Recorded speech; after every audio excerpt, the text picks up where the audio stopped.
प्रथम ऋषभ जिन धर्म कर, सन्मति चरम जिनेश। विघन हरन मंगल करन, भवतम दुरित दिनेश। वाणी जिन मुख देखिरी, हरि गणाधिप कान।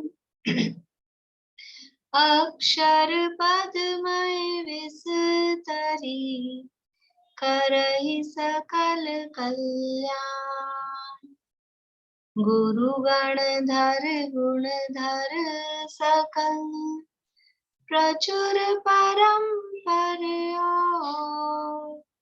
व्रत तप धर तनु नगन तर, वंदो वृष शिरमोर। वंदो वृष शिरमोर। तिहुवन तिलयम देवम, वंदिता तिहुवनिंद्र परिपुच्छम। पुच्छम मणुपेहाओ, भव्य जनानंद जननीयो। त्रिभुवन तिलक शत इंद्र वंदित, देव श्री अरहंत को कर नमन कह अनुप्रेक्षाय। भव्य को सुख कर आओ।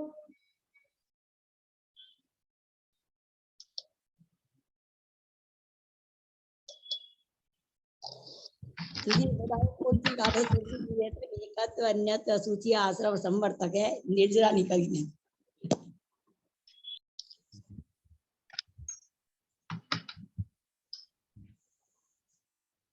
कार्तिकेय अनुप्रेक्षा नामक ये ग्रंथ है। इसके अंतर्गत अनुप्रेक्षाओं की चर्चा में निर्जरा अनुप्रेक्षा की चर्चा अपनी चल रही है।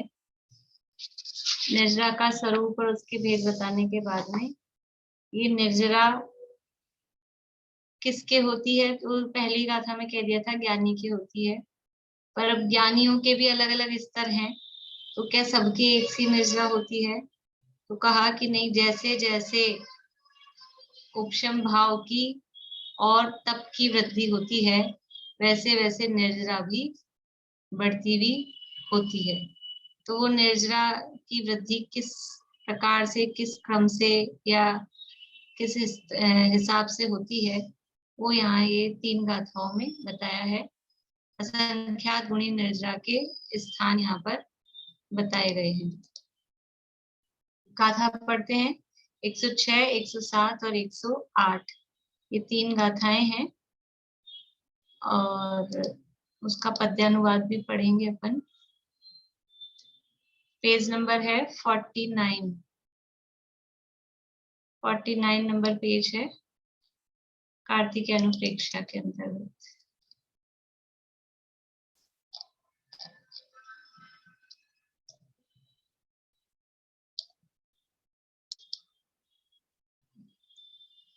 कुछ पूछना है रेखा जी?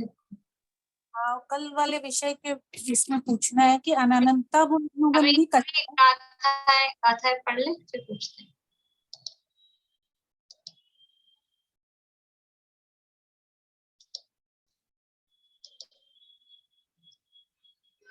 मिच्छादो सद्दिट्ठी, असंख्य गुण कामणिचरा होदी। तत्तो अणुवयधारी, तत्तो यमहवैणानि। परम कसाय च उन्नम, विजोजोतः यखवयसीलोय। दंसण मोहति यस्य, तत्तो उपसमगच्छतारी।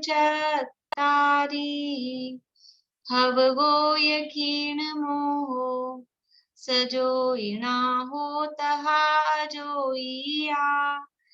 एदे उवरिम उवरिम असंख्य गुण कम्मणे चरया। पढ़िए रेणु जी। तीनों। हाँ। मिच्छा तो सदिट्ठी असंख्य गुण कम्मणिज्जिरा होदी तत्तो अणुवय धारी तत्तो ये महवई नाणी पड़म कसाय चौन्हम वीजो जऊ तह ये खवय सीलो ये वी है ना, छोटा वी है, विजो जओ बोलिए, वी में जोर मत लगाइए, विजो जओ। पड़म कसाय चौर्णम वीजो जओ तह ये खवय सीलो ये दंसन मोहति यस्य तत्तो उव समग चत्तारी खवगो ये क्षीण मोहो तजोई ना होता अजोईया एदे उवरिम उवरिम असंख्य गुण कम्मणि जरिया में मेरे को गाथा सुनानी थी पूरी आज। कोई बात नहीं, फिर सुन लेंगे। पद्यानुवाद बोलिए भारती आंटी। मैं अब शेयर कर रही हूँ, ये एक कथा है, इसके आगे फिर आगे बढ़ेंगे। असंख्य गुण हो निर्जला, दिख रहा है आपको? हाँ, एक बार आप स्टार्ट कर लीजिए ना। चलिए मैं बोलती हूँ। असंख्य गुण हो निर्जरा मिथ्यात्वी से सम्यक्त्वी को, उससे असंख्य गुणी अणुव्रति तथाविद महाव्रति को। विसंयोजक प्रथम चार कषाय का द्रग मोह त्रय के शपक को, उससे गुणी उपशमक त्रय गुण थान में। उपशमक से शपक को केवली सयोगी अयोगी जिन, ये उपरिवर्ती गुण असंख्य करें कर्म की निर्जरा। असंख्यात गुणी निर्जरा के स्थान यहाँ इन गाथाओं में बताए हैं। सबसे पहला बताया मिथ्या दृष्टि, और मिथ्या दृष्टि से असंख्यात गुणी निर्जरा सम्यक दृष्टि के। तो मिथ्या दृष्टि कौन सा है यहाँ पर? ये कोई सामान्य मिथ्या दृष्टि नहीं है।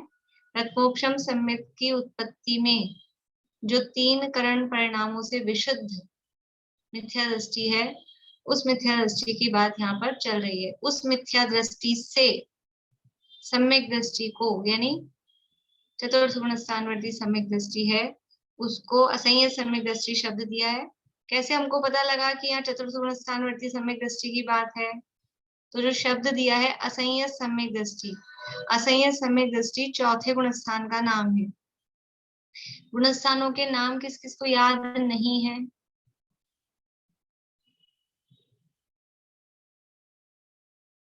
एक व्यक्ति ने ईमानदारी से हाथ खड़ा किया है, बाकी सबको याद है? अब खड़ा किया है, एक दो लोगों को याद नहीं है। तो गुण स्थानों के नाम जरूर याद करें। पहला मिथ्यात्व, दूसरा सासाधन, ऐसे नंबर और नाम दोनों। तो चौथा जो गुण स्थान है उसका नाम है असंयत सम्यक दृष्टि। गुण स्थानों के नाम अब आपको मिल जाएंगे। मैंने अभी 2-3-4 दिन पहले वीडियो डाली है, तो उसमें से कम सुन के नाम तो लिख लीजिएगा। बाकी कहाँ मिलेंगे अब ऐसे पर्टिकुलर? तत्वार सूत्र में गुण स्थानों के नाम नहीं है। या तो किसी के पास साफ सुथरे लिखे हुए, या फिर मैं फोटो खींच के भेज दूंगी, तो जिनको याद नहीं है वो नाम याद जरूर कर लें। तो यहाँ लिखा है असंयत सम्यक दृष्टि। असंयत सम्यक दृष्टि का मतलब है चतुर्थ गुण स्थान, चौथे गुण स्थान। तो मिथ्या दृष्टि है पहला गुण स्थान। तो पहले गुण स्थान वर्ती जो मिथ्या दृष्टि, लेकिन कौन सा मिथ्या दृष्टि? जो करण लब्धि में तीन करण परिणामों से युक्त विशुद्धि वाला है। ऐसे मिथ्या दृष्टि से असंयत सम्यक दृष्टि के असंख्यात गुणी निर्जरा अधिक है। फिर उस असंयत सम्यक दृष्टि से देश प्रति श्रावक, देश प्रति श्रावक का मतलब गुण स्थान कौन सा हो गया? ये हो गया पंचम गुणस्थान। ठीक है, इसलिए ये गुणस्थानों का ज्ञान, कम से कम नाम का ज्ञान तो आवश्यक ही है। तो पंचम गुणस्थान वर्ती जो श्रावक है उसके असंख्यात गुणी निर्जरा होती है, उससे महाव्रती मुनियों के असंख्यात गुणी होती है। तो महाव्रती मुनिराज का गुणस्थान हो गया छठा सातवां। ठीक है, उनके असंख्यात गुणी। फिर है उससे अनंतानुबंधी कषाय का विसंयोजन, अर्थात अप्रत्यक्षानादिक रूप परिणमाना यानी अनंतानुबंधी कषाय का विसंयोजन करने वाले के असंख्यात गुणी होती है। अभी अनंतानुबंधी कषाय और उसका विसंयोजन, ये क्या है? देखो, अनंतानुबंधी कषाय को तो सब पहचानते हैं, अनंतानुबंधी को तो पहचानते हैं ना, अनादिकाल से साथ है तो सभी जानते हैं कि अनंतानुबंधी कषाय है। क्रोध मान माया लोभ, ये कषाय, पहली कषाय जिसे कहते हैं वो अनंतानुबंधी कषाय है।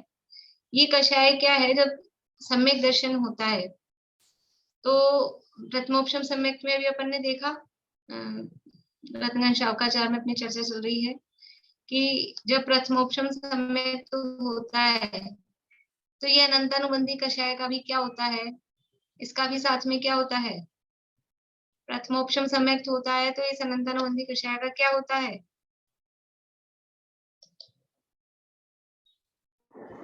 उपशम। उपशम, इसका भी उपशम होता है, यद्यपि इसके उपशम का नाम अप्रशस्त उपशम कहते हैं। दर्शन मोहनी का जो उपशम होता है उसको प्रशस्त उपशम कहते हैं, वो अलग बात है, पर उपशम होता है, यानी ये भी दबती है। तो ये दबती है तो दबी भी अपने लिए बढ़िया है, दबी बैठी रहे, नहीं क्या तकलीफ दे सकती है, ये दबी हुई है अभी, उठ उसका काल पूरा होने से पहले ही उठ जाती है। और फिर जीव कौन से गुणस्थान में आ जाता है? पहले में नहीं, दूसरा सासाधन गुणस्थान हो जाता है। तो ऐसा नहीं है कि जो थोड़ी डरपोक है पहले डर के दब जाती है, इसका मतलब उदम नहीं मचाएगी, परेशान नहीं करेगी। उदम तो मचाती है, उसके बीच में उदम मचा लेती है।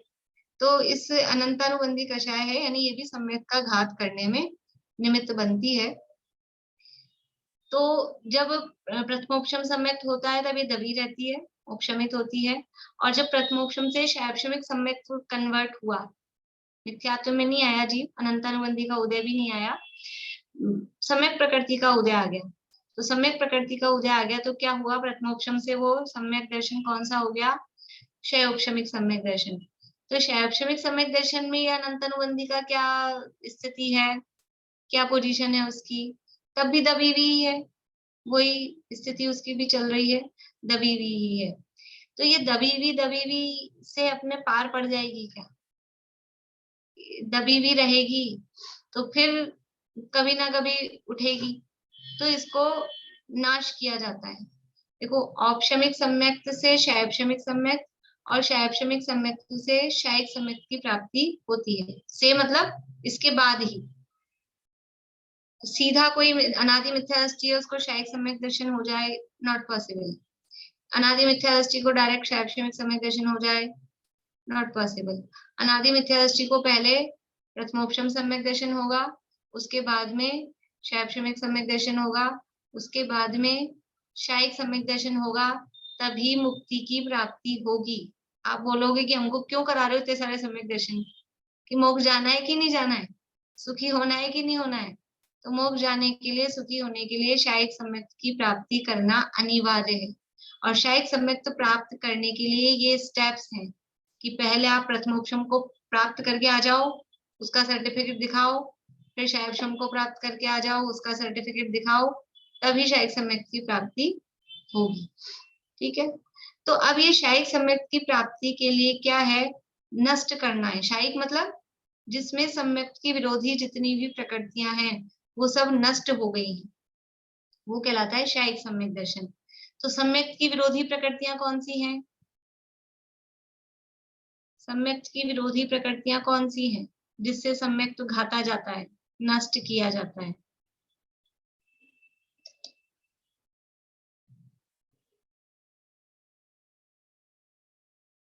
रेखा जी। सम्यक के विरोधी तो ये हो गया ना, अनंत अनुबंधी जो है चार कषाय की वाले ये घात करता है सम्यक में। एक तो ये हो गया सम्यक के घात के लिए सम्यक के लिए अब अभी होता है, वो उसको सम्यक नहीं होता। बोलिए निशा जी। दर्शन मोहिनी की 3 और अनंतानुबंधी की 4। बढ़िया, मिथ्यात्व, सम्यक मिथ्यात्व और सम्यक अनंतानुबंधी की क्रोध मान माया लोभ। बढ़िया। प्रश्न ये था कि सम्यक की विरोधी प्रकृतियां कौन सी हैं? कर्म की प्रकृतियां। तो अनंतानुबंधी की 4 और दर्शन मोहिनी की 3। मिथ्यात्व, सम्यक मिथ्यात्व और सम्यक प्रकृति और अनंतानुबंधी क्रोधमान माया लोभ, ये 7 प्रकृतियां हैं। ये सम्यक की विरोधी है, घातक है। तो इन 7 का नाश होगा तभी शायद सम्यक दर्शन प्रकट होगा। तो सबसे पहले जब नाश की बात आएगी, सत्ता में से नाश, नाश का मतलब है जड़ मूल से खत्म। अभी तक क्या हो रहा है? प्रथमोपशम में दबी है 7 की 7। द्वितीयोपशम नहीं, सॉरी, क्षयोपशम में क्या है कि 6 दबी है, 1 उदय में है। तो कॉमन सामान्य रूप से अपन बोलेंगे तो वो भी अभी भी दबी हुई है। सत्ता में से कोई नष्ट नहीं हुई है। सत्ता में आत्मा के प्रदेशों के साथ सारे कर्म वो 7 के 7 मौजूद हैं। तो शायद सम्यक की प्राप्ति के लिए इनको हटाना है, सत्ता में से हटाना है, गायब करना है, बिल्कुल खत्म करना है। तो पहले दर्शन मोहिनी खत्म होगा कि पहले अनंतानुबंधी की चारित मोहिनी खत्म होगी, कि सारे के सारे एक साथ ही खत्म होंगे? तो एक साथ नहीं खत्म होते हैं। और पहले चारित्र मोहिनी, यानी पहले ये चारित मोहिनी मतलब अनंतानुबंधी कषाय सत्ता में से नष्ट होती है। अनंतानुबंधी कषाय नष्ट होगी सत्ता में से, उसके बाद में ही दर्शन मोहिनी की 3 प्रकृतियां नष्ट हो पाएंगी। तो अनंतानुबंधी की कषाय को, चारों को नष्ट करने का जो तरीका है, वो क्या तरीका है, वो कैसे नष्ट होती है? कि अनंतानुबंधी है किसकी फैमिली की है? चारित्र मोहिनी की फैमिली की है। चारित्र मोहिनी की प्रकृति है, तो चारित्र मोहिनी की फैमिली की है। तो क्या करती है ये जब नष्ट होती है? तो बहुत चालू है, ऐसे नष्ट नहीं होती। जैसे कुछ विलेन होते हैं ना, मतलब बहुत ही कुटिल होते हैं कुछ विलेन इस तरह के। ये थोड़े और मतलब ये ऐसी है कि बहुत कुटिल है। क्या करती है कि नष्ट तो होती है, लेकिन जितने इसके पास में माल है, जितना द्रव्य, द्रव्य शब्द दिया है शास्त्रों में, इसका जितना द्रव्य है, द्रव्य मतलब अनंतानुबंधी के हिस्से में जितने परमाणु हैं कर्म के, वो क्या करती है? अब मैं ये केवल आपको समझ लो इंटरेस्टिंग बनाने के लिए करती है करके भाषा बोल रही हूँ। समझना ये है कि होता है सब कुछ अपने आप, जीव के परिणामों के निमित्त से। उसमें भी करण परिणाम निमित्त होते हैं। तो जीव के परिणामों के निमित्त से क्या होता है, उस अनंतानुबंधी का जितना मटेरियल है, जितना उसका सामान है, द्रव्य है, वो अप्रत्याख्यानावरण, प्रत्याख्यानावरण और संजलन, इन तीनों में बांट दिया जाता है। जितना उसका सामान था वो इन तीनों में बांट दिया जाता है। और अनंतानुबंधी क्या होती है? खलास, खाली। जैसे कि मान लीजिए अपन ने कुछ बनाई, बहुत सारी नमकीन बनाई घर में, समझ लो, या वही पुराना उदाहरण ले लो कि अपन वैद्य जी से दवाई लाए। वैद्य जी से दवाई लाए और वो क्या करते हैं कि जो वहां दवाई देने वाले होते हैं ना औषधालय में, उनको वैद्य जी ने तो क्या है, एक दिन में 3 बार दवाई लेना और 3 दिन की दवाई दी, तो 9 पुड़िया बननी चाहिए ना, 9 पुड़िया बननी चाहिए। लेकिन वो क्या करते हैं, एक साथ एक पुड़िया में सारी दवाई डाल देते हैं और अपने को कह देते हैं ले जाके इसकी 9 बना लेना। ऐसा करते हैं। तो अपने को क्या हुआ कि ध्यान नहीं रहा, हमने पुड़िया बनाई, घर आके हमने 9 की जगह 12 पुड़िया बना ली। अभी 9 12 की छोड़ो, अपन तो उतनी ही रखो, हमने 4 पुड़िया बना ली। अपने पास 4 ही है ना चीजें। तो उन्होंने कहा था 3 पुड़िया बनाना और हमने गलती से 4 पुड़िया बना ली। तो फिर हमने 4 बना ली, फिर किसी ने अपने को याद दिलाया कि नहीं नहीं 4 नहीं बनानी थी, 3 ही बनानी थी, 3 ही बनानी थी। तो फिर अपन क्या करते हैं कि एक पुड़िया को लेते हैं और थोड़ा थोड़ा बाकी की तीनों में वापस डाल देते हैं।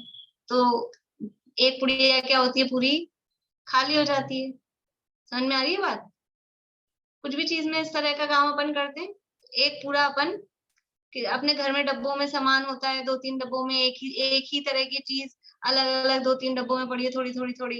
तो फिर क्या करते हैं अपन, वे इतनी सारी जगह रोक रहे हैं, सबको मिला के दोनों तीनों में करके एक डब्बा पूरा खाली कर देते हैं ऐसे। तो ये अनंतानुबंधी किस तरह से नष्ट होती है कि ये अनंतानुबंधी का जितना सामान है, जितना द्रव्य है, वो अप्रत्याख्यानावरण, प्रत्याख्यानावरण और संचलन, इन 3 कषायों के द्रव्य में वो उनका द्रव्य मिला दिया जाता है और अनंतानुबंधी इस तरह से खत्म हो जाती है। तो ये जो प्रोसेसिंग होती है, इस प्रक्रिया को कहते हैं अनंतानुबंधी की विसंयोजना।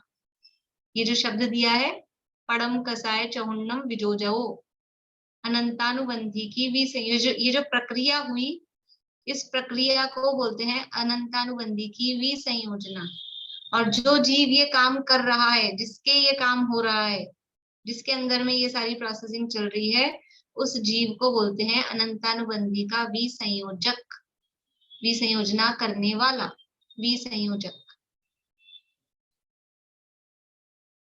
अनंतानुबंधी के द्रव्य को, अनंतानुबंधी चतुष्क के द्रव्य को अप्रत्याख्यान आदि 12 और हास्य आदि 9 कषाय, वो 9 कषाय तो साइलेंट होती है इसलिए अपन ने उदाहरण में उसको नहीं लिया, लेकिन सभी में वो द्रव्य बढ़ता है जितनी भी हैं बाकी की।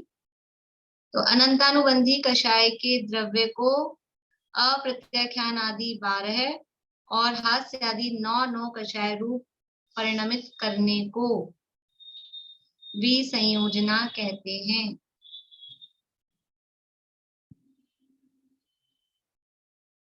अनंतानुबंधी के द्रव्य को अप्रत्याख्यानादि 12 तथा हास्यादि 9 कषाय रूप परिणमित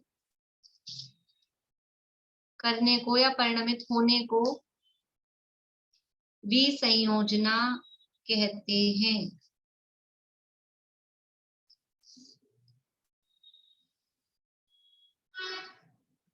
ये अनंतानुबंधी की विसंयोजना कौन कर सकता है?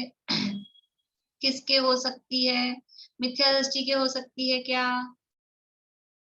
मिथ्या दृष्टि के नहीं होगी, मिथ्या दृष्टि के नहीं होगी। जब अनंतानुबंधी का उदय चल रहा है उस समय विसंयोजना नहीं होगी, वो सम्यक दृष्टि के होगी। तो कौन से सम्यक दृष्टि के होगी? कि औपशमिक और शायपशमिक दोनों सम्यक दृष्टियों के हो सकती है। मुख्य रूप से शायपशमिक सम्यक दृष्टि के होती है और औपशमिक सम्यक दृष्टि के भी हो सकती है।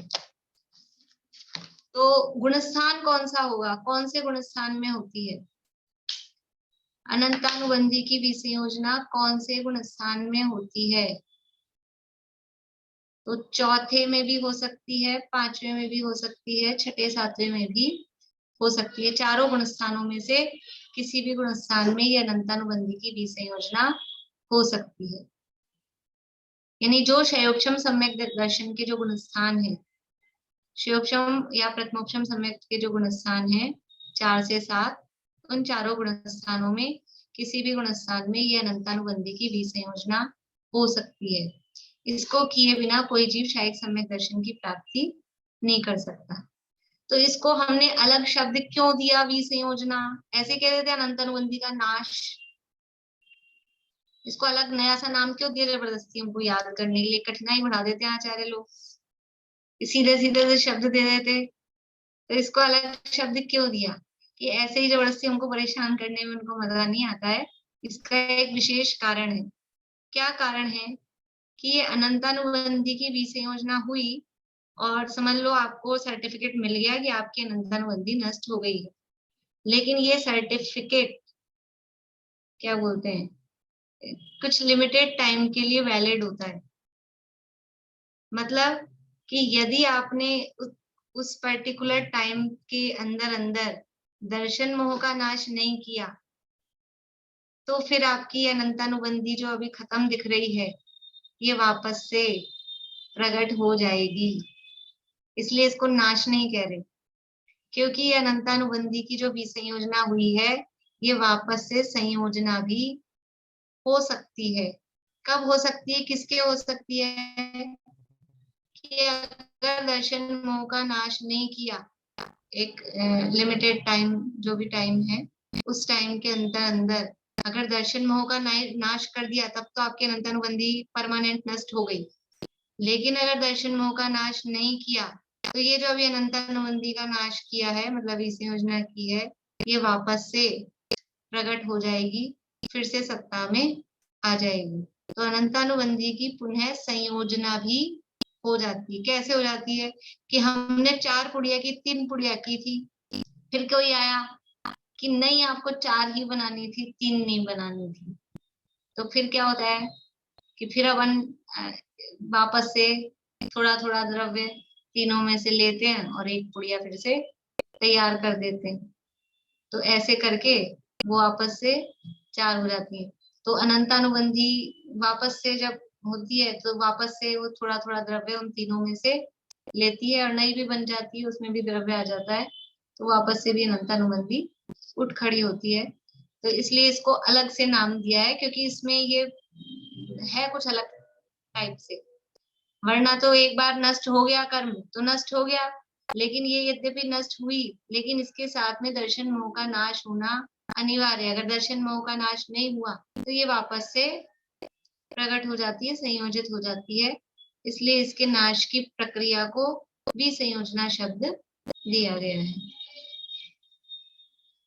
तो यहाँ तो अपनी बात चल रही है निर्जरा की। देखो निर्जरा किससे किसके कारण से अधिक होती है, तो पिछली गाथा में 105 नंबर की गाथा में कहा था कि जैसे जैसे उपशम भाव की वृद्धि होती है तो निर्जरा में भी वृद्धि होती है ना।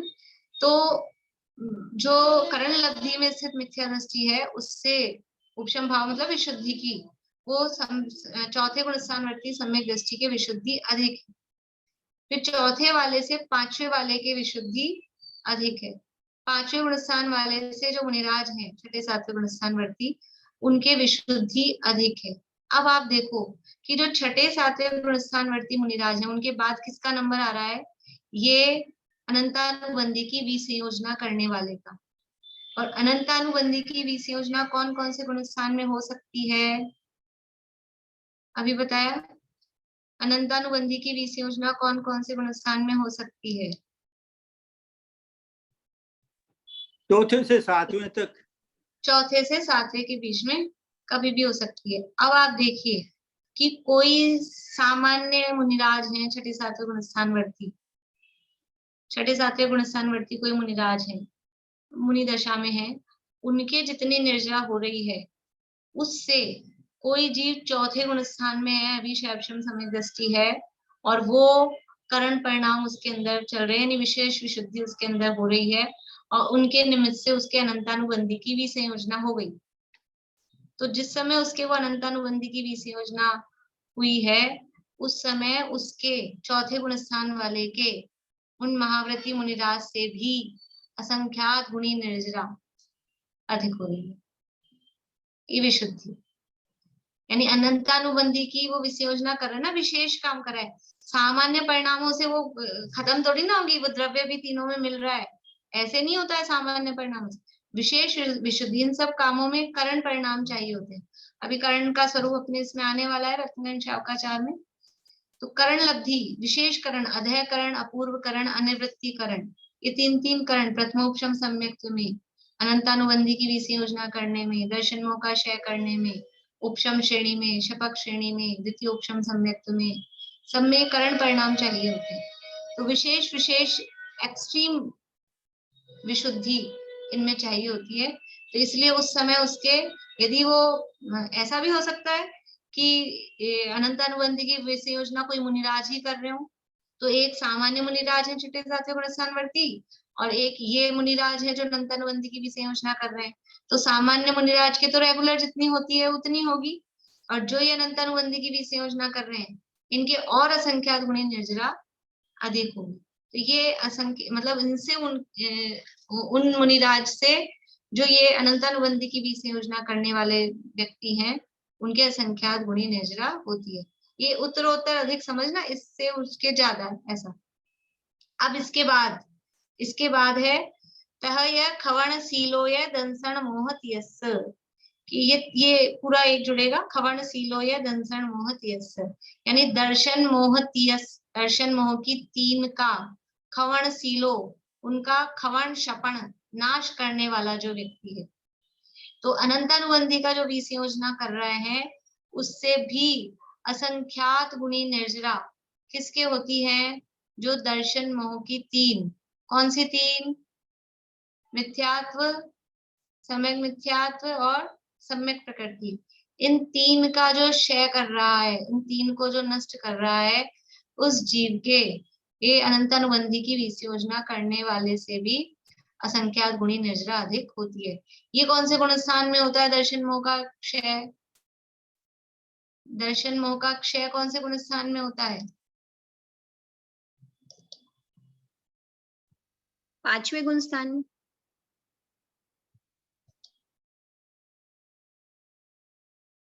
बोलिए नीता आंटी, आप जवाब भी दीजिए और कुछ आप कह भी रहे हैं।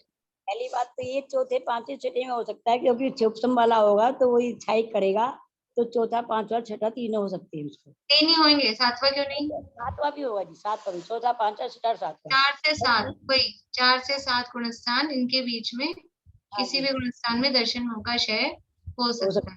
अच्छा, मुझे आपसे पूछनी थी, परिभाषा पूरी तो नहीं बनती। छाया सम्यक दर्शन से भी संयोजना कर रहा, तो इसका मतलब ये कह सकते हैं छाया सम्यक दर्शन से पहले करने वाली भी संयोजना, लेकिन परिभाषा पूरी नहीं बन रही, क्योंकि वो भी संयोजना करने के बाद उपसम श्रेणी से भी चढ़ सकता है ना,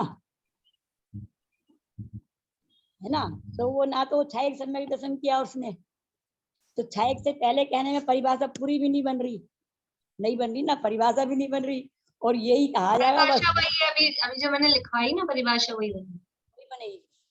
ये भी नहीं कह सकते ना छाया सम्यक दर्शन से होने और पहले होने वाली भी संयोजना परिभाषा जो मैंने आपको लिखाई है वो शास्त्र में से लिखाई, वही बनेगी। नहीं, वही बनेगी ना, ये भी नहीं बन सकती ना, बस यही था। फिर हम जो भी कोई क्लॉज उसमें साथ में लगाएंगे तो समस्या आ जाएगी। मैम एक लाइन समझ में नहीं आई, आपने कहा कि जो मुनिराज भी संयोजना, मुनिराज तो छठे गुण सातवें गुण स्थान में है, तो वो क्या चीज की भी संयोजना करेंगे? मेरे को मतलब वो चीज समझ में नहीं आई। अनंतानुबंधी की विसंयोजना, अनंतानुबंधी की अनंतानुबंधी की तो वो होगी मुनिराज के, तो वो तो उनके छठी के या उनके, अनंतानुबंधी कसाई मुनिराज के है ही नहीं ना। तो चौथे वाले के है क्या? चौथे मतलब वाले है क्या? चौथे वाले के तो रहेगी वो, मतलब उसका सम्यक प्रकृति का तो उदय है ही है ना उसके अभी। अरे सम्यक प्रकृति अलग चीज है, अनंतानुबंधी अलग चीज है, फिर आप कहाँ मिला रहे हो? नहीं मतलब मैं जो समझी, मैं गलत तो मुझे समझी पता नहीं, है। आप कंफ्यूज ही आप खुद गलत समझ रहे हो। अनंतानुबंधी ना तो चौथे वाले के उदय में है, ना पांचवे वाले के उदय में है, ना मुनिराज चौथे वाले में नहीं, तीनों के सॉरी। उदय में नहीं है ना, तो समस्या कहाँ है? इसलिए समस्या नहीं, फिर भी मतलब ये जो लाइन आई ना वो मेरे को थोड़ा सा वो लगा कि मेरे को और समझना चाहिए। आप शांति से सोचना, आपके दिमाग में वो है कि चौथे वाले के तो अनंतानुबंधी है और मुनिराज के अनंतानुबंधी नहीं है, लेकिन अनंतानुबंधी तो चौथे में भी उदय, अगर अनंतानुबंधी का उदय हो जाएगा तो गुणस्थान चौथा नहीं रहेगा, गुणस्थान दूसरा हो जाएगा, और नहीं तो फिर पहला हो जाएगा। अनंतानुबंधी के उदय में चौथा गुणस्थान नहीं होता है, तो ना चौथे वाले के अनंतानुबंधी का उदय है, ना पांचवे वाले के, ना छठे सातवें वाले के। चारों ही गुण स्थानों में अनंतानुबंधी उपशमित है। आपका ध्यान शायद कहीं चला गया होगा, मैंने शुरू में ही ये बात बताई थी, पूछी भी थी आप लोगों से कि प्रथमोपशम सम्यक तो है, तो अनंतानुबंधी का क्या है उस समय, तो सबने ऐसे ऐसे करके कहा था दबीवी है। फिर पूछा था शिवोपशम में क्या है, तो शिवोपशम में भी दबीवी है। तो दबीवी है ना, प्रगट का है, उदय का है। तो वो चाहे औपशमिक सम्यक तो चौथे वाला हो, पांचवे वाला हो, छठे सातवें वाला हो, चाहे शैवशमिक सम्यक तो चौथे वाला हो, पांचवे वाला हो, छठे सातवें वाला हो, कोई सा भी हो, अनंतानुबंधी अभी दबीवी है। उस दबीवी को हटाना है। देखो दबीवी है का मतलब क्या है, उपशम का अर्थ आपको अच्छे से समझाया था उस दिन। उपशम का मतलब ध्यान रखना, सत्ता में है, उदय में नहीं है, ये उपशम का अर्थ है। मतलब सत्ता भी, मैं सत्ता पे जोर देना चाह रही हूँ कि सत्ता में है अपने साथ उपशम में, लेकिन जब विसंयोजना हो जाएगी तो सत्ता में से गायब हो जाएगी, अनंतानुबंधी नाम की चीज ही नहीं मिलेगी उस जीव के प्रदेशों आत्मा के साथ में, क्योंकि उसने सारा अपना नाम खत्म करके अप्रत्याख्यान, प्रत्याख्यान, संजुलन और नौनों कषायों को सब बांट दिया, तो उसका नाम ही नहीं रहा, बिल्कुल खत्म हो गया उसका। लेकिन यदि वो जीव, वो कंडीशन क्या है कि यदि उसने फिर दर्शन मोह का क्षय नहीं किया एक लिमिटेड टाइम तक, कुछ समय तक, तो वो वापस से फिर उठ खड़ी होती है। ये इसमें कंडीशन है। अगर किसी जीव ने अनंतानुबंधी की विसंयोजना चौथे गुण स्थान में ही कर ली, तो उसके दर्शन मोहन की तीनों प्रकृतियों को क्षय हो जाएगा वहीं, या तभी रहेंगी, वो भी क्षय हो जाएंगी? नहीं, अनंतानुबंधी की विसंयोजना करेगा तो दर्शन मोह का क्षय कैसे होगा? दर्शन मोह का क्षय तो जब दर्शन मोह का क्षय करेगा तब होगा। अनंतानुबंधी की विसंयोजना करने से दर्शन मोह का क्षय नहीं होगा। अनंतानुबंधी की विसंयोजना करने से तो अनंतानुबंधी की विसंयोजना होगी। फिर दर्शन मोह का क्षय के लिए अलग दिया है ना, खवर्ण सीलो दर्शन मोहती अक्सर, उसके लिए दोबारा दूसरी प्रोसेस फिर से करनी पड़ेगी। दर्शन मोह के क्षय की प्रक्रिया अलग होगी। यानी शायिक सम्यक दर्शन करने के लिए ऐसे ही नहीं होगा। शायिक सम्यक दर्शन करने के लिए 2 काम करने पड़ते हैं। देखो, औपशमिक सम्यक दर्शन तो एक ही बार में मिथ्यात्व का भी उपशम हुआ, अनंतानुबंधी का भी उपशम होता है, वो तो एक ही बार में होता है। क्षयोपशम भी उसी में एक ही बार में काम चल जाता है। लेकिन शायिक सम्यक दर्शन के लिए 2 बार करण परिणाम करने पड़ते हैं, मतलब डबल काम करना पड़ता है। अनंतानुबंधी का क्षय यानी उसकी भी संयोजना एक बार वो करनी पड़ती है। फिर कम से कम देखो, दर्शन मोह के क्षय की जो प्रक्रिया है, शायिक सम्यक दर्शन प्राप्त करना है। दर्शन मोह का क्षय मतलब शायिक सम्यक दर्शन। कांता आंटी, समझ में आ रहा है आपको? दर्शन मोह का क्षय मतलब शायिक सम्यक दर्शन। थोड़ा थोड़ा बोला करिए आप, कुछ हाथ खड़ा करा करिए कि मुझे जवाब देना है, ठीक है ना? तो अलर्ट रहेंगे, समझ में भी आएगा। शायिक सम्यक दर्शन में क्या क्या नष्ट होना है? शायिक सम्यक दर्शन कब होगा कि दर्शन मोह की तीनों नष्ट हो, अनंतानुबंधी की चारों नष्ट हो। तो अब ये सारी की सारी सातों एक साथ एक बार में नष्ट नहीं होती है, सत्ता से नष्ट होना है। तो पहले अनंतानुबंधी, क्योंकि हल्की है, चारित्र मोह की है, हल्की मतलब कंपैरेटिवली इन दोनों में से, तो पहले अनंतानुबंधी 4 इनको नष्ट किया जाता है पहली प्रक्रिया में। तो जैसे ऐसे होता है ना, कभी कभी इलेक्शन होते हैं, चुनाव होते हैं, तो 2 चरणों में पूरा करते हैं, 2 बार 2 उसमें स्टेप्स होते हैं। ऐसे यहाँ भी ये 2 चरणों में पूरा होता है शायिक सम्यक दर्शन। तो पहले चरण में क्या प्रक्रिया है? अनंतानुबंधी की विसंयोजना। अब किसी ने अभी अनंतानुबंधी की विसंयोजना की, चाहे चौथे गुण स्थान वाला है, चाहे 5वें वाला है, या छठे 7वें गुण स्थान वर्ती वाले मुनिराज है, कोई भी हो, अभी अनंतानुबंधी की विसंयोजना की, तो विसंयोजना करते ही अगले ही समय वो दर्शन मोह का क्षय नहीं कर पाएंगे। वो जो विसंयोजना करिए ना, उसमें इतनी मेहनत हो गई है कि अंतर्मूर्त का रेस्ट चाहिए, तो अंतर्मूर्त विश्राम करना पड़ता है। मिनिमम कम से कम, ज्यादा से ज्यादा का टाइम अलग है, वो भी एग्जैक्टली मुझे ध्यान नहीं है, पर मिनिमम तो अंतर्मूर्त है, और ज्यादा का भी कुछ टाइम है।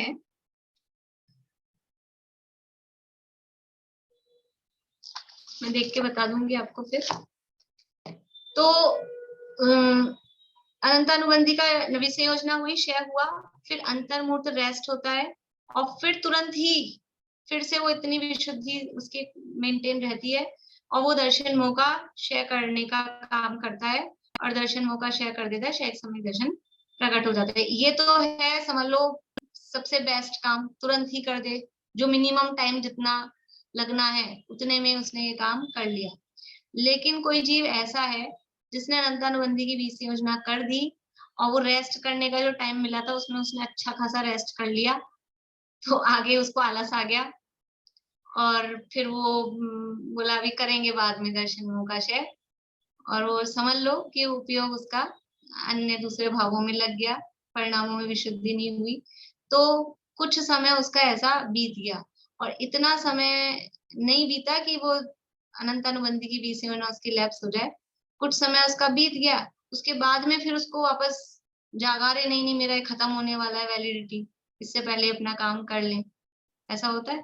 तो वो फिर से विशुद्ध परिणाम उसके होते हैं, 3 करण परिणाम यानी अध्ययकरण, पूर्वकरण, अनिवृत्तिकरण, ये करण परिणाम पूर्वक भी वो दर्शन मोह का क्षय करता है। तो कुछ समय बाद भी वो कर सकता है। लेकिन ये जो काम है दर्शन मोह के क्षय का, दर्शन मोह के क्षय का जो ये काम है, ये कहाँ हो सकता है? नहीं, ये जो विशुद्धि है, इतनी विशुद्धि कहाँ प्रकट होती है? अपने घर में बैठे बैठे नहीं होती है। चाहे चौथे वाला हो, चाहे पांचवे वाला हो, चाहे छठे सातवें वाले मुनिराज हो। मुनिराज तो घर में है नहीं, चौथे पांचवे गुणस्थान वाले जीव घर में है। तो हम सोचे अभी बैठ जाएंगे और विशुद्धि नहीं होती। इसलिए निमित्त निमित्तिक संबंध है। हम सोचे हम तो घर में ही टीवी में बैठ के प्रक्षाल, पूजन पाठ सब करते हैं, नहीं होती है वो विशुद्धि। मजबूरी की बात अलग है, अशक्त अवस्था है, उठ ही नहीं सकते हैं, हिल ही नहीं सकते हैं, तो ठीक है, वही अच्छा है। लेकिन यदि हमारे में ताकत है, हम सोचते हैं हम घर में बैठ के जूम में ही पढ़ रहे हैं, तो हम दूर रहते हैं, नहीं आ सकते हैं, वो बात अलग है। लेकिन हम आसपास ही रहते हैं और फिर भी हम आलस के मारे घर में ही बैठ के चलाते हैं, वो विशुद्धि नहीं होती है। विशुद्धि बहुत विशेष, वो स्थान का बहुत फर्क पड़ता है। नहीं तो मंदिर क्यों बनाए गए हैं?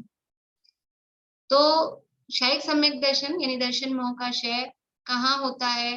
केवली शुद्ध केवली के पाद मूल में, उनके निकट ही हो सकता है।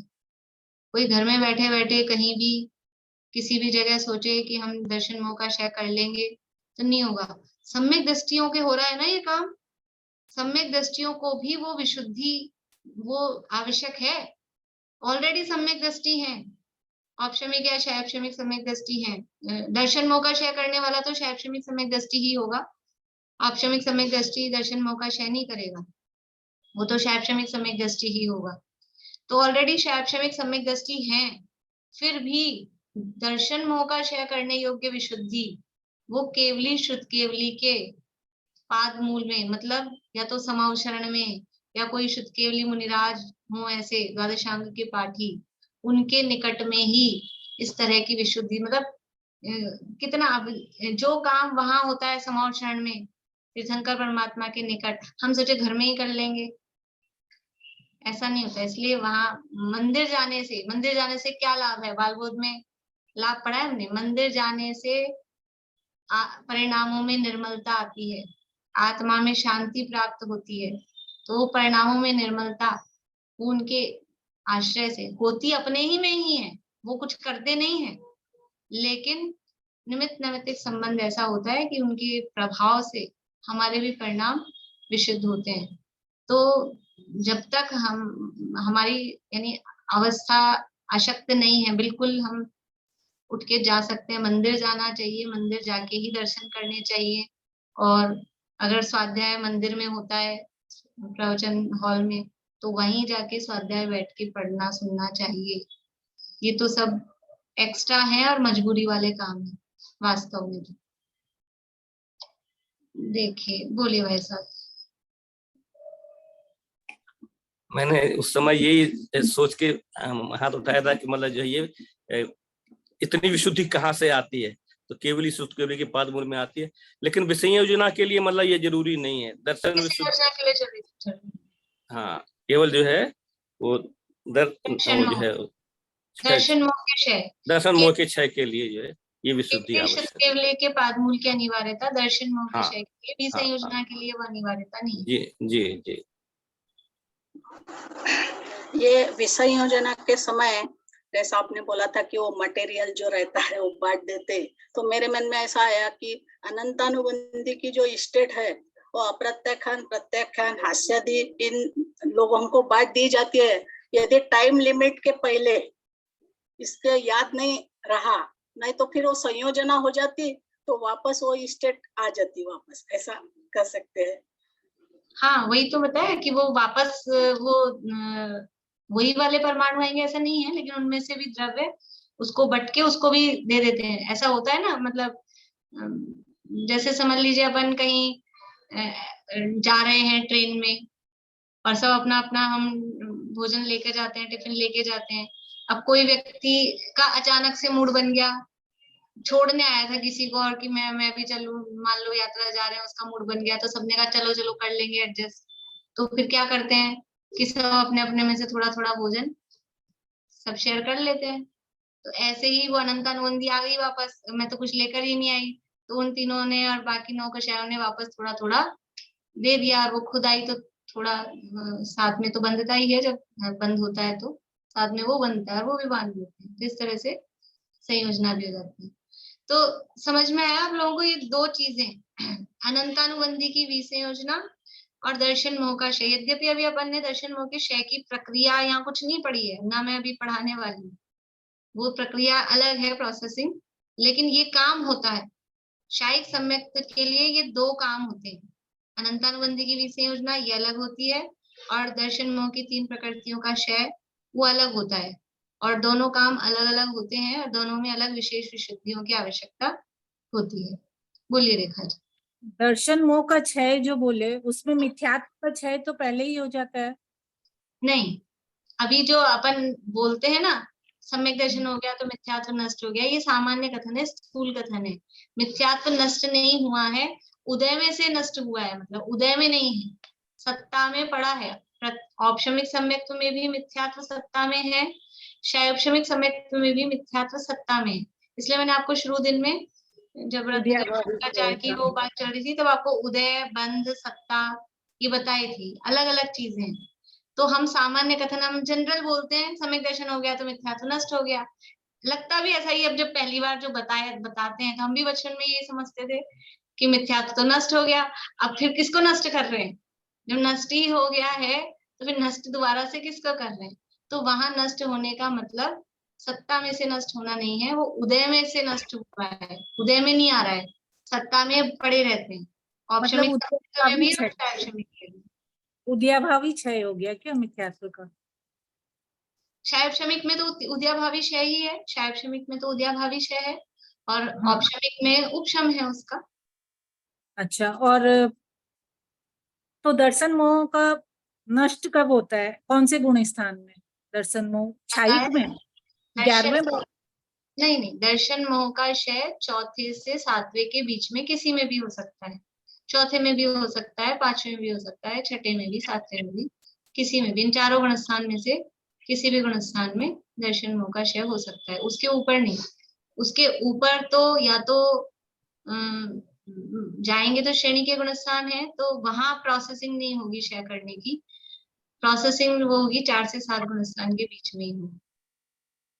तो जैसे 5वें में आपने बताया था ना, शायद मेरे समझने में 2 कषाय का अभाव होता है 5वें गुण स्थान में, और 2 का उदय रहता है। ये था चारित्र मोहनीय का ना। तो वहां भी जो 2 का अभाव का है ना, देखो अब शब्द ऐसे ही बोलेंगे, 5वें गुण स्थान में 2 कषाय का अभाव है, तो वहां अभाव का अर्थ यही समझना कि उनका समझ लो क्षय उपशम है, उदयाभावी क्षय है, इस तरह का है। 2 कषाय का अभाव, अभाव का मतलब सत्ता में से अभाव, जड़ मूल से अभाव, वो नहीं है। अनंतानुबंधी का और मिथ्यात्व का सत्ता में से अभाव होता है शायिक सम्यक्त होने पर, और बाकी की जो अप्रत्याख्यानावरण, प्रत्याख्यानावरण, संजुलन और 9 कषाय हैं, उनका सत्ता में से अभाव होता है शपक श्रेणी में, तब होता है। उससे पहले, उससे नीचे वो अभाव जो कह रहे हैं वो कहने का अभाव है, इसका नाम है आरोपी कथन, उपचरित कथन। विष्टोपदेश में आरोपी शब्द आ रहा था ना, ये कह देते हैं, क्या करें, ऐसा ही कह देते हैं, एक्चुअल में नहीं। जैसे लेडीज की आदत होती है, अभी डब्बे में समझ लो पाव आधा किलो घी बचा हुआ है, फिर भी क्या कहेंगे, घी खत्म, घी खत्म, तो है लेकिन फिर भी खत्म कहेंगे। ऐसे ही वहां पर अभी खत्म नहीं हुआ है अभी, लेकिन वो दबा हुआ है, उदयाभावी क्षय रूप में है, तो उसको खत्म की भाषा में बोला जाता है। मैम फिर दर्शन मोहनी का क्षय चौथे गुण स्थान में क्यों बोला जा रहा है? क्षय तो नष्ट हो गया, वो तो उपशम नहीं रहा ना क्षय, मतलब आपका प्रश्न ही समझ में नहीं आया अब तो मुझे। मतलब मैं बोल रही हूँ कि जो दर्शन मोहनी का क्षय है वो चौथे से 7वें गुण स्थान तक कहा गया है, फिर क्षय कैसे हुआ? अगर वो उपशमित है तो वो क्षय कैसे हुआ, मैं ये पूछना चाह रही हूँ। दर्शन मोहनी का क्षय चौथे से 7वें गुण स्थान बोल रहे हो ना मैम? आप हंसी है, मेरे मन में जो बात आता मैं पूछूंगी। मैं हंस नहीं रही, मतलब सुनिए आप, देखिए, कोई जीव चौथे गुण स्थानवर्ती है, प्रथमोपशम सम्यक प्राप्त किया, तो अभी उसके 3 टुकड़े हो गए, अनादि मिथ्या दृष्टि था मान लीजिए, उसके 3 टुकड़े हो गए, और अब वो 3 टुकड़े दर्शन मोहिनी के दबे हुए हैं औपशमिक सम्यक में, ठीक है, वो दबे हुए हैं। फिर उसके औपशमिक से हो गया कन्वर्ट क्षायपशमिक में, तो क्षायपशमिक में हुआ, तब भी ये सम्यक प्रकृति का उदय आया है। बाकी 2 क्या है, दबी हुई है, ऐसे ही अपन बोलेंगे, दबी हुई है, दबी हुई है ना, दबी हुई है। तो अब वो दबी, अभी मैंने शुरू से कहा तो था, ये दबी दबी से काम चल जाएगा क्या, अपने पार पड़ जाएगी क्या, दबी हुई रहे तो अपने दबी हुई रहेगी तो कभी भी उत्पात मचाती हैं, तो उनको जड़ मूल से हटाना पड़ेगा। सांप आपको दिख गया घर में, तो समझ लो कि कुछ करके अपन ने किसी चीज में बाल्टी से ढक दिया, कुछ कर दिया टब से, तो बस ढक गया, अब ठीक है, चैन से सो जाओगे आप, कि उसको बाहर भगाना पड़ेगा घर से बाहर, तो वही तो मैं जाएगा तो ही चैन नहीं पड़ता, सांप की बात तो बहुत दूर है। तो वही तो मैं बोल रही हूँ, वही मैं बोल रही हूँ, तो उसको जड़ से निकालना पड़ेगा ना। चलिए पहले आप ही बोल दीजिए, पता लगा मैंने बोला सारा वेस्ट गया क्योंकि टाइम हो गया है, बोलिए। नहीं, मैं बोली जो क्षय, वो जो मतलब है कि उद्याभावी क्षय का यहाँ पे मतलब है क्या, क्षय का मतलब उद्याभावी क्षय रहेगा नहीं, जहाँ आप गुणस्थान को क्यों पकड़ रहे हैं, गुणस्थान कोई सा भी हो, सुनिए, अब चौथे गुणस्थान में किसी जीव ने प्रथमोपशम किया, फिर उसी चौथे में ही शिवोपशम कन्वर्ट हो गया, ठीक है। अब आप गुणस्थान मत देखो, अब आप देखो कि ये स्थिति क्या है उसकी, अभी उसकी दबा हुआ है, अनंतानुबंधी उसकी सत्ता में है, दर्शन मोह उसकी सत्ता में है, तो उसको अभी गुणस्थान नहीं देख रहे, अभी हम उसको कहेंगे क्षायपशमिक सम्यक दृष्टि।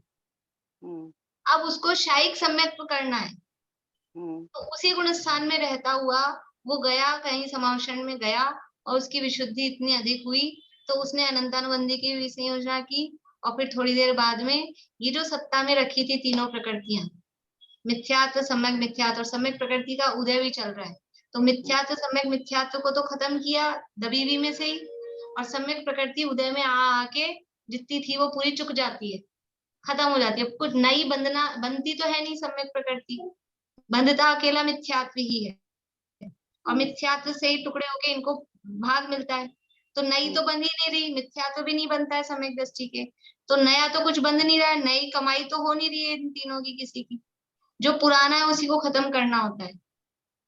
तो मिथ्यात्व और सम्यक मिथ्यात्व तो जो उपशमित थे, उपशमित रूप में ही वो खत्म होते हैं, एक दूसरे में कन्वर्ट होके, और सम्यक प्रकृति है वो, क्योंकि शैक्षणिक सम्यक दृष्टि है वो जीव, शैक्षणिक सम्यक दृष्टि को ही शायिक सम्यक तो प्राप्त होता है, तो वो अभी शैक्षणिक सम्यक दृष्टि है, तो सम्यक प्रकृति का उसके उदय चलता रहता है, और वो उदय में आके पूरी खत्म हो जाती है, और उसका सम्यक दर्शन शायिक सम्यक दर्शन हो जाता है, तो वो गुणस्थान चौथे का चौथा रहता है, सम्यक दर्शन चेंज हो जाते हैं, कोई 5वें वाला है तो गुणस्थान 5वें का 5वां रहता है, सम्यक दर्शन बदल जाता है, कोई 6ठे 7वें गुणस्थान वाले हैं, गुणस्थान वही रहेगा, सम्यक दर्शन चेंज हो जाएगा, गुणस्थान से इस सम्यक दर्शन का संबंध नहीं, इसलिए हमने कहा कि चौथे से 7वें के बीच में कहीं भी ये काम जो जिस गुणस्थान में है वो इस गुणस्थान में वो काम कर ले।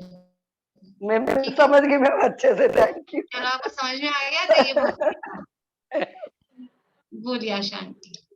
उपशम तो बहुत हो गया, एक बार आप क्षय के एक बेसिक लाइन लिखवा दीजिए कि क्षय के लिए मतलब क्या है कि वो केवली उनका पाद मूल में तो दर्शन मोहिनी का क्षय होता है, और चारित्र मोहिनी का अपना प्रथमोपशम का ही प्रकरण चल रहा है, जब शायिक सम्यक का प्रकरण आएगा तब करेंगे, और अपन ने आपको ध्यान होगा, आप तो बैठते थे, मोक्षा प्रकाशक में पूरी प्रक्रिया चर्चा की है, नवे बाद में हाँ, तो आप सुन लेना, नवे अधिकार में तीनों सम्यक की और शायिक सम्यक की पूरी प्रक्रिया कैसे होता है, दर्शन मोह का क्षय नवे अधिकार में, अभी मतलब ज्यादा पुराना नहीं है, किया अपन ने चर्चा सारी। बोलिए सुमन जी। इसका उदाहरण यही है ना, राम जी जो हम कहते हैं चतुर्थ गुण स्थानवर्ती और क्षायिक सम्यक दृष्टि, जो अभी बात चल रही थी। हाँ, तो वो तो शायिक सम्यक दृष्टि पिछले भाव से ही थे, मतलब जब भी उन्होंने किया, जैसे श्रेणिक राजा ने किया शायद समय, उसी भाव में मिथ्या दृष्टि था, तब तो मुनिराज पे उपसर्ग किया, तब तो 7वें नरक की आयु बंधी, नहीं तो नरक आयु थोड़ी ना बनती है सम्यक दृष्टि को।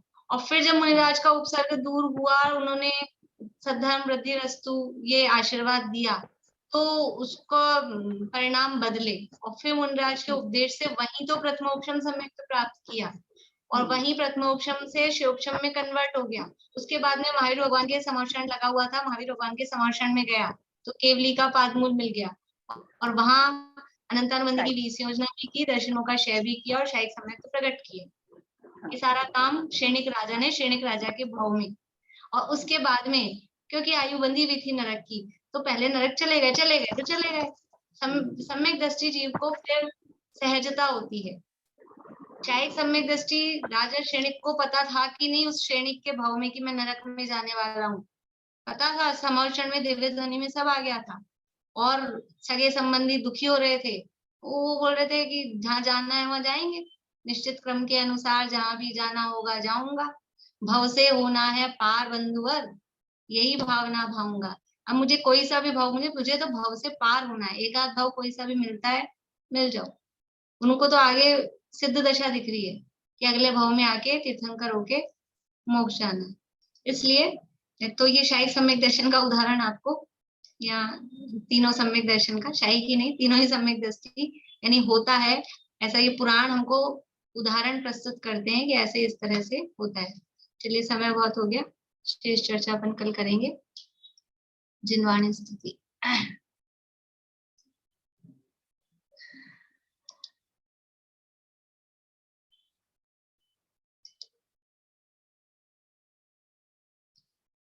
कौन बोलेंगे? वंदना भाभी आप बोल दीजिए।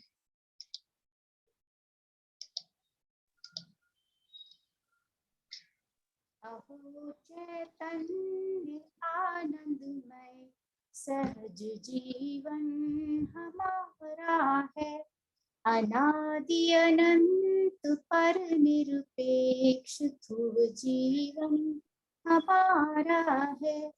हमारे में न कुछ पर का, हमारा भी नहीं पर में, द्रव्य दृष्टि हुई सच्ची, आज प्रत्यक्ष निहारा है। अनंतों शक्तियाँ उछले, सहज सुख ज्ञानमय विल से, अहो प्रभुता परम पावन, वीर का भी न पारा है। अहो चैतन्य आनंदमय सहज जीवन हमारा